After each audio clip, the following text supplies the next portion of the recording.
এই যে এটা ব্যাক সাইডের, বুঝতে পারছো?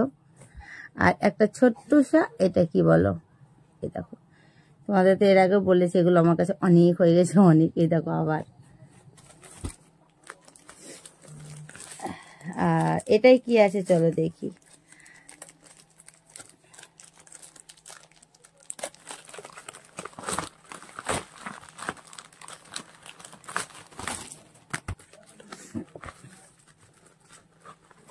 এটা প্যাকেজিংটা এতটাই সুন্দর কি বলবো। এই দেখো,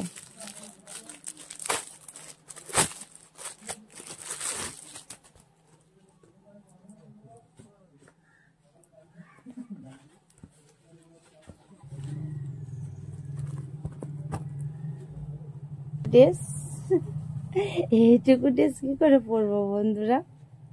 এই দেখো, এইটুকুনি গলা, এই দেখো, এইটুকুনি ড্রেস আবার হবে কি করে? দেখো, এইটুকুনি ড্রেস কিন্তু না।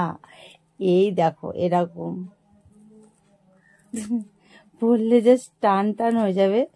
তো এটাও হট ডায়মন্ড মেম্বারশিপের জন্য। পরলে জাস্ট এরকম ড্রেসটা একদম নেটের মতো পাতলা। কনফিউজ হয়ে গেছিলাম আমি যে এইটুকু ড্রেস পরবো কি করে। এই দেখো পুচকি একটা ড্রেস, এটাও হট ডায়মন্ড মেম্বারশিপের জন্য। এই ড্রেসটা এরকম আর কি, এরকম পরলে পরে গোটা বডিটা দেখা যাবে। এটা মাথা, এটা গলা, আর দেখো ছোট ছোট হাত। এটা হট ডায়মন্ডের জন্য। এই ড্রেসগুলো কি বলতো, না পরলে বোঝা যাবে না। আর এইটার মধ্যে কি আছে,